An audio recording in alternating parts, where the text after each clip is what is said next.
전화벨이 울렸다. 어머니, 저 민정이에요. 수화기 너머로 며느리의 목소리가 흘러나왔다. 평소보다 한 톤 높았다. 칠순이 넘은 박순자 여사는 거실 소파에 앉아 리모컨을 내려놓았다. 민정이가 먼저 전화를 거는 일은 명절 아니면 거의 없었다. 왜 무슨 일이야? 아무 일도 아니에요. 그냥 어머니 목소리 듣고 싶어서요. 순자는 눈썹을 찌푸렸다. 3년 전 아들 승우가 교통사고로 세상을 떠난 뒤 며느리와의 관계는 점점 서먹해졌다. 제사 때나 얼굴 한번 비추던 민정이가 갑자기 이렇게 다정하게 구는 건 처음이었다. 그래, 잘 지내니? 네, 잘 지내요. 그런데 어머니, 이번 주말에 시간 좀 내실 수 있으세요? 날씨도 좋던데 같이 드라이브나 가요. 어머니 평양냉면 좋아하시잖아요. 제가 알아보니까 강원도 쪽에 엄청 유명한 집이 있대요. 냉면. 순자의 입가에 미세한 미소가 번졌다. 젊었을 때부터 냉면은 그녀의 소울푸드였다. 여름이고 겨울이고 가리지 않고 육수가 진한 냉면을 찾아다녔다. 하지만 요즘은 혼자 외출하기가 두려워 자주 나가지 못했다. 강원도? 거기까지 가려면 두어 시간은 걸릴 텐데. 괜찮아요. 제가 운전할게요. 경치도 좋고 어머니 기분 전환도 되실 거예요. 요즘 집에만 계시니까 답답하시죠? 그 말은 맞았다. 아파트 14평 공간에서 텔레비전과 화분만 보며 지내는 나날이 무료했다. 손주들은 대학생이 돼서 바빴고 친구들은 하나둘 병원 신세를 지거나 요양원으로 갔다. 그래, 알았어. 그럼 토요일 아침에? 네, 10시쯤 모시러 갈게요. 편하게 입으세요. 아, 그리고 어머니, 핸드백 챙기시는 거 잊지 마세요. 혹시 몰라서요. 핸드백. 순자는 고개를 끄덕였다. 늘 들고 다니는 갈색 가죽 핸드백에는 통장, 도장, 신분증이 들어 있었다. 남편이 남긴 유산으로 산 아파트 등기부등본도 그 안에 있었다. 알았어. 그럼 토요일에 보자. 전화를 끊고 나서도 순자는 한동안 수화기를 들여다봤다. 가슴속 어딘가에서 작은 의심이 꿈틀거렸다. 민정이의 목소리가 너무 달았다. 설탕물처럼. 하지만 그녀는 고개를 저었다. 나이 들면 의심이 많아진다고 했다. 며느리가 효도하겠다는데 왜 삐딱하게 보나? 토요일 아침 민정이는 약속대로 정각 10시에 도착했다. 검은색 SUV에서 내린 그녀는 화사한 원피스 차림이었다. 선글라스를 머리에 올리고 활짝 웃었다. 어머니, 오래 기다리셨죠? 차 막혀서 조금 늦었어요. 아니야, 괜찮아.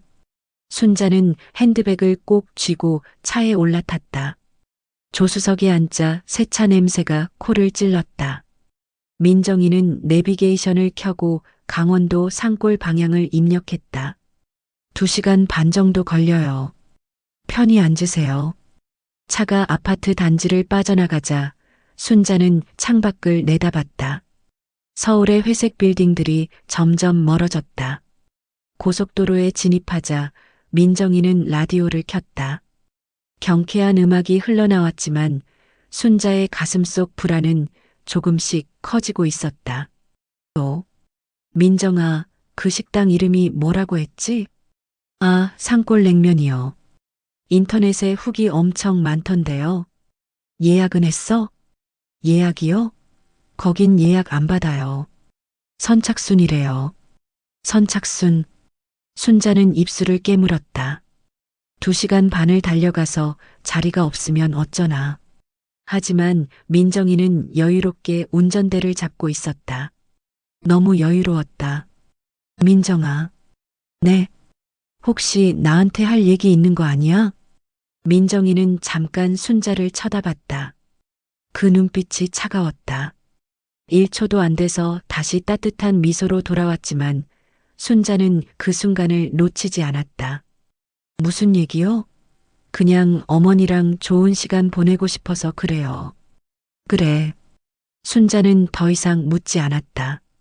차는 계속 달렸다. 고속도로를 벗어나자 길은 점점 좁아졌다. 양옆으로 산이 높아지고 마을은 드물어졌다. 내비게이션은 200m 전방 우회전이라고 말했지만 우회전한 길은 비포장도로였다. 민정아, 여기 맞아? 네, 맞아요. 조금만 더 가면 돼요. 하지만 10분이 지나도 식당은 보이지 않았다. 차는 산속 깊숙이 들어가고 있었다. 나무들이 빽빽했고 하늘이 좁았다. 순자의 심장이 빠르게 뛰기 시작했다. 민정아, 우리 그냥 돌아가자. 왜요? 거의 다 왔는데. 아니야. 나 갑자기 속이 안 좋아. 민정이는 차를 세웠다. 그리고 천천히 순자를 돌아봤다. 이번엔 미소가 없었다. 어머니, 사실은요. 순자는 숨을 멈췄다. 불길한 예감이 온몸을 휘감았다. 우리 얘기 좀 해야 할 것 같아요. 아파트 말이에요. 순자는 민정이의 눈을 똑바로 바라봤다. 차 안의 공기가 무거워졌다. 엔진 소리만 낮게 웅웅거렸다. 아파트가 무슨 아파트? 민정이는 한숨을 쉬었다. 그리고 핸들에서 손을 떼고 순자 쪽으로 몸을 돌렸다. 시아버님이 돌아가시기 전에 남기신 그 아파트요. 지금 어머니 명의로 돼 있잖아요. 그래, 내 명의야. 그게 왜? 어머니, 혼자 사시기엔 너무 큰 집 아니에요? 관리비도 만만찮고 청소하시기도 힘드시잖아요. 순자는 코웃음을 쳤다. 그래서 우리 집으로 오세요. 학가해요. 제가 모실게요. 그 아파트는 제 명의로 옮기고 어머니는 편하게 우리랑 사시면 돼요. 합가. 그 단어가 귓속에서 맴돌았다. 순자는 30년 넘게 살아온 집을 떠올렸다.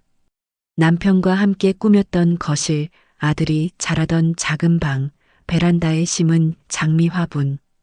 그 모든 것을 포기하고 며느리 눈치를 보며 살라는 소리였다. 안 돼. 왜요? 내 집이야.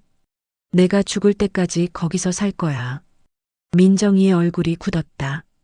그녀는 입술을 질끈 깨물었다. 어머니, 고집 부리지 마세요. 어머니 혼자 사시면 나중에 쓰러지시기라도 하면 어떡해요? 저희가 모시는 게 맞아요. 내가 날 모시겠다고? 3년 동안 명절 때나 겨우 얼굴 비추던 내가. 민정이는 순간 표정을 잃었다. 하지만 금방 미소를 지으며 말했다. 어머니, 그건 제가 바빴어요.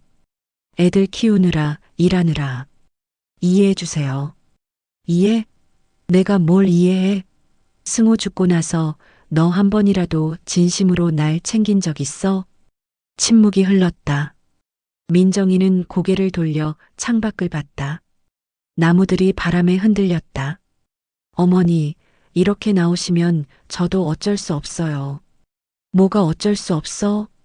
민정이는 다시 순자를 봤다. 이번엔 눈빛이 차갑게 식어 있었다. 어머니가 자발적으로 안 하시면 다른 방법을 찾아야죠. 다른 방법? 어머니 요즘 건강 안 좋으시잖아요. 치매 초기 증상도 있으시고. 제가 법원에 한정치산 신청하면. 순자는 숨이 막혔다. 한정치산. 그 말은 자신을 무능력자로 만들어 재산을 빼앗겠다는 뜻이었다. 내가 지금 뭐라고 했어? 어머니, 화내지 마세요. 저도 어머니 생각해서 하는 말이에요. 혼자 사시면 사기당할 수도 있고 돈 관리도 안 되시잖아요. 내가 언제 사기를 당했어? 언제 돈 관리를 못했어? 민정이는 대답하지 않았다. 그녀는 시동을 다시 걸었다. 일단 냉면이나 먹어요. 배고프시잖아요. 차가 다시 움직이기 시작했다. 순자는 핸드백을 꽉 껴안았다. 손이 떨렸다. 민정이의 진짜 속셈을 이제야 알아챘다. 냉면은 핑계였다. 이 먼 산골까지 데려온 이유는 따로 있었다. 15분쯤 지났을까? 차는 더 깊은 산속으로 들어갔다. 길은 점점 험해졌다. 돌멩이가 차 밑바닥을 긁었다. 순자는 창밖을 봤다. 집 한 채 보이지 않았다. 휴대전화를 꺼내봤다. 신호가 없었다. 민정아, 여기 신호도 안 잡혀. 괜찮아요. 조금만 더 가면 돼요. 하지만 민정이의 목소리에는 확신이 없었다. 순자는 불안이 공포로 변하는 걸 느꼈다. 차는 결국 작은 공터에 멈췄다. 주위엔 아무것도 없었다. 나무와 풀만 무성했다. 민정이는 시동을 끄고 차에서 내렸다. 어머니, 잠깐 내리세요. 왜? 바람 좀 쐬어요. 답답하시잖아요. 순자는 내리지 않았다. 본능이 경고했다. 여기서 내리면 안 된다고. 민정아, 우리 그냥 돌아가자. 제발. 민정이는 조수석 문을 열었다. 그리고 순자의 팔을 잡아 끌었다. 어머니, 제 말 좀 들어요. 내리세요. 싫어. 손 놓아. 하지만 민정이는 힘이 셌다. 순자는 결국 차 밖으로 끌려 나왔다. 발이 흙바닥에 닿았다. 차가운 바람이 얼굴을 스쳤다. 민정아, 너 지금 뭐 하는 거야? 민정이는 순자의 핸드백을 빼앗았다. 순자는 비명을 질렀지만 아무도 듣지 못했다. 산속엔 새소리만 들렸다. 어머니, 미안해요. 하지만 저도 살아야 해요. 민정이는 핸드백을 들고 차에 올라탔다. 문을 잠갔다. 순자는 창문을 두드렸다. 민정아, 문 열어. 제발. 하지만 민정이는 시동을 걸었다. 차가 천천히 뒤로 빠졌다. 순자는 차 앞을 막으려 했지만 민정이는 방향을 틀어 피해갔다. 민정아. 차는 흙먼지를 일으키며 사라졌다. 엔진 소리가 점점 작아지더니 완전히 사라졌다. 순자는 그 자리에 주저앉았다. 손에는 아무것도 남지 않았다. 핸드백도 핸드폰도 돈도 없었다. 산속의 정적이 그녀를 삼켰다. 순자는 한참 동안 그 자리에 앉아 있었다. 다리에 힘이 풀렸다. 숨소리만 거칠게 들렸다. 주위를 둘러봤다. 나무, 풀, 돌. 사람의 흔적은 어디에도 없었다. 도와주세요. 목소리가 떨렸다. 하지만 메아리조차 돌아오지 않았다. 그녀는 천천히 일어섰다. 무릎이 후들거렸다. 민정이가 사라진 방향을 바라봤다. 길은 구불구불 산속으로 이어졌다. 걸어야 했다. 여기 앉아 있으면 죽는다. 순자는 한 걸음씩 발을 옮겼다. 운동화 밑창이 얇아서 돌멩이가 발바닥을 찔렀다. 햇빛이 나뭇잎 사이로 쏟아졌지만 땅 위는 서늘했다. 시간이 얼마나 지났을까? 30분쯤 걸었을 때 다리가 후들거리기 시작했다. 조금만 더. 하지만 길은 끝없이 이어졌다. 갈림길이 나왔다. 왼쪽과 오른쪽. 어느 쪽이 마을로 가는 길인지 알 수 없었다. 순자는 오른쪽을 선택했다. 본능적으로. 45분쯤 지났을 때 낡은 헛간 하나가 보였다. 지붕이 반쯤 무너져 있었고 벽은 이끼로 뒤덮여 있었다. 순자는 그 안으로 들어갔다. 바닥에 마른 풀이 깔려 있었다. 그녀는 주저앉아 숨을 골랐다. 물. 목이 말랐다. 입술이 바짝 타들어갔다. 헛간 구석을 뒤졌지만 물은 없었다.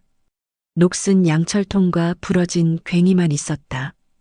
해가 기울기 시작했다. 빛이 약해지자 기온도 떨어졌다. 순자는 몸을 웅크렸다. 얇은 가디건만 걸치고 나온 게 후회됐다. 민정이는 처음부터 계획했던 거였다. 냉면은 미끼였고 이 산골은 덫이었다. 밤이 왔다. 칠흑 같은 어둠이 헛간을 삼켰다. 순자는 눈을 감았다. 하지만 잠이 오지 않았다. 추위와 공포가 번갈아 그녀를 짓눌렀다. 어디선가 짐승 울음소리가 들렸다. 멀리서 가까이서. 제발 누가. 목소리는 잠겼다. 울음도 나오지 않았다. 그녀는 무릎을 껴안고 밤을 견뎠다. 시간은 고통스럽게 천천히 흘렀다. 새벽녘 희미한 빛이 헛간 틈으로 스며들었다. 순자는 눈을 떴다.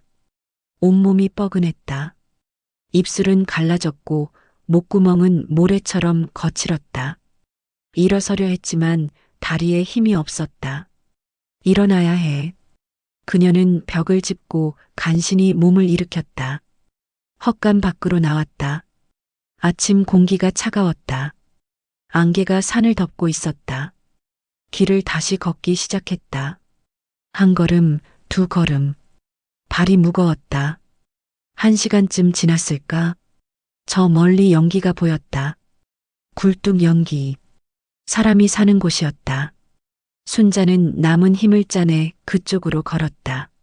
10분쯤 더 가자 작은 마을이 나타났다. 집 대여섯 채가 다닥다닥 붙어 있었다. 사람 있어요? 목소리가 잘 나오지 않았다. 그녀는 가장 가까운 집 대문을 두드렸다. 한참 후 문이 열렸다. 70대쯤 돼 보이는 남자가 나왔다. 누구시오? 저기를 잃었어요. 도와주세요. 남자는 순자를 위아래로 훑어봤다. 옷은 흙투성이었고 머리는 헝클어져 있었다. 어디서 오셨소? 서울에서 며느리가 저를 여기. 말이 제대로 나오지 않았다. 남자는 고개를 갸웃하더니 안으로 들어가라고 손짓했다. 일단 들어오시오. 물부터 드시고. 순자는 비틀거리며 안으로 들어갔다. 남자의 아내가 보리차를 따라줬다. 순자는 컵을 두 손으로 잡고 벌컥벌컥 마셨다. 목구멍으로 차가운 물이 넘어가자 눈물이 났다. 천천히 드세요. 아내가 등을 토닥였다. 순자는 울먹이며 말했다. 경찰서에 신고해 주세요. 제 며느리가 저를 여기 버리고 갔어요. 남자는 눈썹을 찌푸렸다. 며느리가요? 네, 제 가방도 빼앗아 갔어요. 통장이며 도장이며 다. 남자는 아내와 눈빛을 교환했다. 그리고 천천히 고개를 끄덕였다. 알겠소. 우리 차로 파출소까지 데려다 드리겠소. 순자는 고개를 숙여 감사를 표했다. 처음으로 안도감이 밀려왔다. 하지만 분노는 여전히 가슴속에서 끓고 있었다. 민정이는 실수했다. 순자를 죽이지 않았다. 살아 돌아온 순자는 이제 복수를 준비할 것이었다. 파출소는 마을에서 차로 20분 거리에 있었다. 작은 건물이었지만 순자에겐 희망의 성처럼 보였다. 남자 노부부는 그녀를 안까지 데려다 줬다. 경찰님, 이 할머니 좀 도와주시오. 젊은 경찰이 순자를 의자에 앉혔다. 물과 빵을 건넸다. 순자는 빵을 한 입 베어 물고 천천히 씹었다. 경찰은 노트를 펼쳤다. 어르신, 성함이 어떻게 되세요? 박순자입니다. 무슨 일이 있으셨는지 차근차근 말씀해 주세요.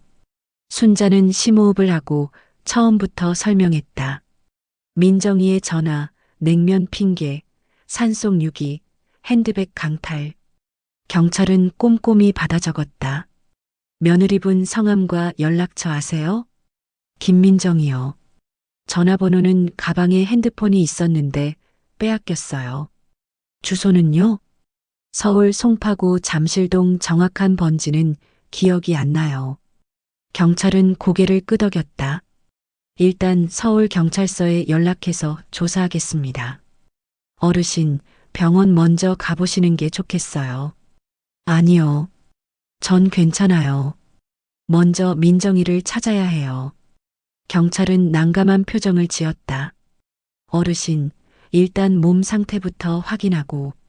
안 돼요. 지금 당장 찾아야 해요. 그 애가 제 통장이랑 도장을 가지고 있다고요. 순자의 목소리가 떨렸다. 경찰은 한숨을 쉬고 전화기를 들었다. 서울 송파경찰서로 연락했다. 통화는 오래 걸렸다. 순자는 초조하게 기다렸다. 30분 후 경찰이 전화를 끊었다. 서울 쪽에서 김민정 씨 주소 확인했습니다. 지금 경찰관 2명이 출동했어요. 곧 연락 올 겁니다. 고맙습니다. 순자는 눈물을 닦았다. 하지만 안도하기엔 이르다는 걸 알았다. 민정이는 교활했다. 증거를 없앴을 수도 있었다. 1시간 후 서울에서 전화가 왔다. 경찰은 스피커폰으로 받았다. 김민정 씨를 만났습니다. 본인은 어제 시어머니와 냉면집에 다녀왔고 집 앞까지 모셔다 드렸다고 주장하고 있습니다. 순자는 벌떡 일어섰다. 거짓말이에요. 나를 산속에 버렸다고요. 서울 경찰이 침착하게 말했다. 어르신, 진정하세요. 김민정 씨가 증거를 제시했습니다. 어제 오후 3시쯤 찍힌 CCTV 영상인데 김민정 씨 차량이 어르신 아파트 단지 입구에 들어왔다 나간 기록이 있습니다. 순자는 얼어문 계속 붙었다. 감정 포인트 8. 그건 아침에 날 데리러 왔을 때잖아요. CCTV 시각이 오후 3시 15분입니다. 그리고 김민정 씨가 제시한 식당 영수증이 있습니다. 강원도 인제군 산골냉면 식당, 오후 1시 40분 결제 내역입니다. 순자의 머릿속이 하얘졌다. 민정이는 준비했던 거였다. 알리바이를. 잠깐만요. 순자는 떨리는 목소리로 물었다. 그 식당 영수증, 결제 금액이 얼마예요? 서울 경찰이 잠시 머뭇거리더니 대답했다. 24,000원입니다. 메뉴는요? 평양냉면 2그릇이라고 적혀 있습니다. 순자는 차갑게 웃었다. 감정 포인트 9. 2그릇이요? 그럼 묻겠습니다. 우리 둘 다 냉면을 먹었다는 거죠? 네, 그렇게 적혀 있습니다. 그럼 제게 질문 하나 하겠습니다. 제가 어제 뭘 입고 있었는지 김민정한테 물어보세요. 경찰이 잠시 통화를 보류했다. 배경에서 민정이의 목소리가 들렸다.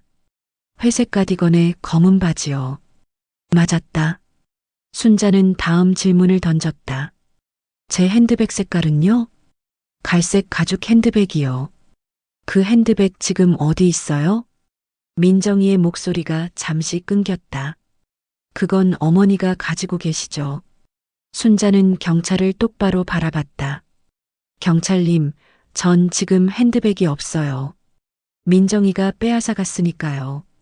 민정이한테 물어보세요. 그 핸드백 지금 어디 있냐고. 서울 경찰이 다시 물었다. 민정이의 목소리가 떨렸다. 그건 어머니 집에 있을 거예요. 확인해 보세요. 지금 당장. 침묵이 흘렀다. 민정이가 뭐라고 변명하는 소리가 들렸지만 명확하지 않았다. 순자는 계속 질문을 이어갔다. 그 식당에서 우리가 앉았던 자리가 어디였는지 물어보세요. 창가였나요? 안쪽이었나요? 경찰이 물었다. 민정이가 대답했다. 창가요. 창밖에 뭐가 보였어요? 산이요. 산만요? 나무 종류는 기억해요? 소나무였어요. 참나무였어요? 민정이는 대답하지 못했다. 순자는 냉정하게 말을 이었다. 경찰님, 제가 그 식당에 가본 적이 없으니까 모르겠지만 한 가지는 확실해요. 만약 우리가 정말 거기서 냉면을 먹었다면 민정이는 제가 뭘 먹었는지 기억할 거예요. 저는 냉면에 식초를 안 넣거든요. 겨자만 넣어요. 그것도 아주 조금. 30년 넘게 그렇게 먹었어요. 민정이가 그걸 알고 있을까요? 서울 경찰이 물었다. 민정이의 목소리가 더 작아졌다. 그건 잘 기억이. 또 하나 물어보세요. 냉면 먹고 나서 어디 들렀나요? 아무 데도 안 들렀어요. 바로 집으로 갔어요. 그럼 차 안에서 무슨 얘기했는지 물어보세요. 민정이는 우물쭈물했다. 순자는 결정타를 날렸다. 경찰님, 그 식당 주인한테 확인해 보세요. 어제 오후 1시쯤에 70 넘은 할머니와 40대 여자가 왔었는지 CCTV가 있으면 더 좋고요. 서울 경찰이 말했다. 확인해 보겠습니다. 그리고 제 아파트 CCTV도 다시 보세요. 오후 3시에 민정이 차가 들어온 건 맞지만 제가 타고 있었는지 확인해 보세요. 조수석에 사람이 있었나요? 경찰은 메모했다. 알겠습니다. 순자는 마지막 질문을 던졌다. 그리고 민정이 차 트렁크를 열어보세요. 제 핸드백이 거기 있을 겁니다. 전화기 너머로 소란스러운 소리가 들렸다. 민정이가 뭐라고 소리쳤다. 하지만 경찰은 이미 움직이고 있었다. 5분 후 서울 경찰의 목소리가 다시 들렸다. 박순자 어르신, 트렁크에서 갈색 가죽 핸드백 발견했습니다. 안에 통장과 도장, 신분증이 들어 있습니다. 순자는 눈을 감았다. 김민정 씨를 유기 및 절도 혐의로 연행하겠습니다. 전화기 너머로 민정이의 비명이 들렸다. 어머니, 어머니, 오해예요. 제 말 좀 들어봐요. 순자는 수화기에 대고 차갑게 말했다. 민정아, 넌 실수했어. 날 죽이지 않은 게 내 실수야. 통화가 끊겼다. 순자는 의자에 주저앉았다.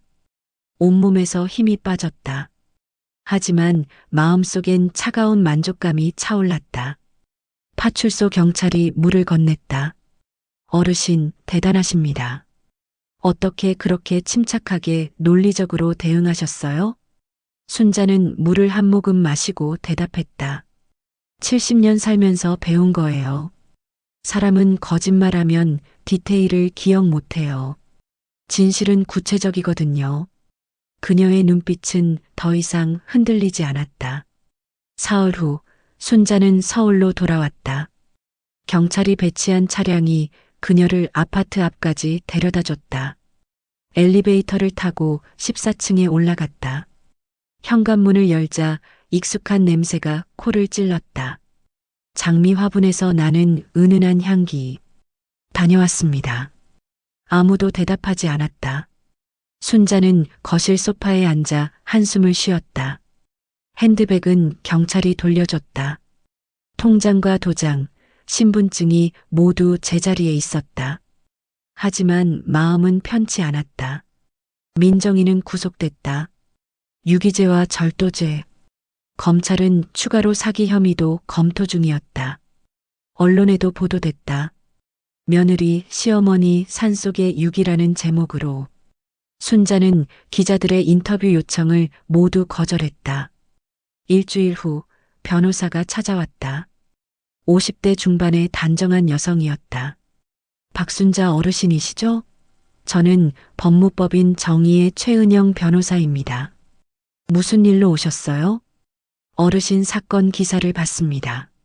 제가 무료로 법률 상담을 도와드리고 싶어서 왔어요. 순자는 변호사를 안으로 들였다. 차를 내왔다. 변호사는 서류 가방에서 서류 뭉치를 꺼냈다. 어르신, 아파트 명의 이전이나 재산 관련해서 미리 조치를 취해 두시는 게 좋겠습니다. 김민정 씨가 석방된 후에도 문제를 일으킬 가능성이 있어요. 어떻게 해야 하죠? 일단 유언장을 작성하세요. 그리고 가능하면 아파트를 매각하고 더 안전한 곳으로 이사하시는 것도 고려해 보세요. 순자는 고개를 끄덕였다. 알겠습니다. 변호사는 친절하게 절차를 설명해 줬다. 순자는 메모하며 들었다. 통화가 끝난 후 변호사는 명함을 건넸다. 언제든 연락 주세요. 제가 도와드릴게요. 고맙습니다. 변호사가 떠난 후 순자는 창밖을 내다봤다. 서울의 빌딩 숲이 저녁 노을에 물들어 있었다. 다음 날 순자는 부동산 중개소를 찾았다. 중년의 남자 중개사가 반겼다. 어르신, 매물 내놓으시려고요? 네. 이 아파트 팔고 싶어요. 지금 시세가 좋습니다. 빨리 나갈 거예요. 금액은 상관없어요. 빨리 처리해 주세요. 중개사는 눈을 반짝였다. 알겠습니다. 최선을 다하겠습니다. 2주일 후 아파트가 팔렸다. 시세보다 조금 낮은 가격이었지만 순자는 개의치 않았다. 계약금을 받고 잔금 날짜를 잡았다. 그 사이 순자는 새 집을 알아봤다. 서울 외곽의 작은 빌라. 2층짜리 건물의 1층이었다. 마당이 딸려 있어서 화분을 놓기 좋았다. 월세가 아니라 전세로 계약했다. 이사 날 순자는 짐을 최소한으로 줄였다. 오래된 사진 앨범, 남편이 남긴 시계, 장미 화분. 그 외엔 거의 다 버렸다. 새로 시작하고 싶었다. 새 집에 도착했을 때 이웃집 아주머니가 떡을 들고 왔다. 어머니, 이사 오셨어요? 저 옆집 사는 김수진이에요. 아, 네. 박순자입니다. 혼자 사세요? 네, 혼자요. 아이고, 외로우시겠어요. 우리 집에 놀러 오세요. 저희 엄마도 혼자 사시거든요. 친구 되시면 좋을 것 같아요. 순자는 미소 지었다. 고맙습니다. 떡을 받아들고 집 안으로 들어왔다. 마당에 장미 화분을 내려놓았다. 햇빛이 잘 드는 자리였다. 한 달 후 민정이의 재판이 열렸다. 순자는 증인으로 출석했다.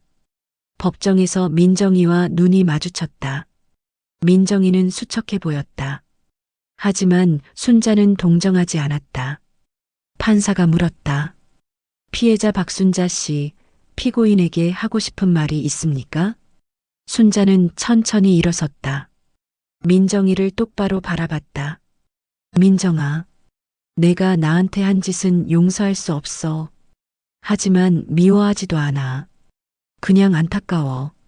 내가 사람을 그렇게밖에 대하지 못한다는 게 승우가 살아있었으면 얼마나 슬퍼했을까. 민정이는 고개를 숙였다. 재산이 그렇게 중요했니? 사람보다? 나는 내가 따뜻하게 대해줬으면 기꺼이 도와줬을 거야. 하지만 넌 날 물건처럼 버렸어. 그러니까 이젠 넌 내 가족이 아니야. 순자는 다시 자리에 앉았다. 재판 결과 민정이는 징역 2년에 집행유예 3년을 선고받았다. 추가로 배상 명령도 내려졌다. 순자는 법정을 나서며 깊게 숨을 쉬었다. 끝났다. 그날 저녁 순자는 새 집 마당에 앉아 보리차를 마셨다. 하늘에 별이 떴다. 서울 도심에선 보이지 않던 별들이었다. 옆집 아주머니가 담장 너머로 말을 걸었다. 어머니, 내일 우리 엄마랑 같이 시장 가실래요? 삼겹살 사서 저녁 같이 먹어요. 좋아요. 순자는 미소 지었다. 진짜 미소였다. 3개월 후 순자는 동네 복지관에서 자원봉사를 시작했다. 혼자 사는 노인들에게 도시락을 배달하는 일이었다. 일주일에 2번 그녀는 리어카를 끌고 동네를 돌았다. 할머니, 도시락 왔어요. 아이고, 고마워요. 맛있게 드세요. 또 올게요. 그 일이 그녀에게 새로운 의미를 줬다. 누군가에게 필요한 사람이 된다는 것. 더 이상 버려지는 사람이 아니라 누군가를 챙기는 사람. 어느 날 저녁 순자는 장미 화분에 물을 주다가 새 꽃봉오리를 발견했다. 붉은 꽃잎이 피어오르고 있었다. 피었네. 그녀는 꽃을 쓰다듬었다. 따뜻했다. 이제 나는 누구에게도 버려지지 않는다. 순자는 하늘을 올려다봤다. 남편이 어디선가 지켜보고 있을 것 같았다. 여보, 나 잘 살고 있어요. 걱정 마요. 바람이 불었다. 장미 향기가 마당 가득 퍼졌다. 그녀의 새로운 삶이 시작됐다. 다음 이야기가 기대된다면 좋아요, 구독 부탁드립니다. 감사합니다.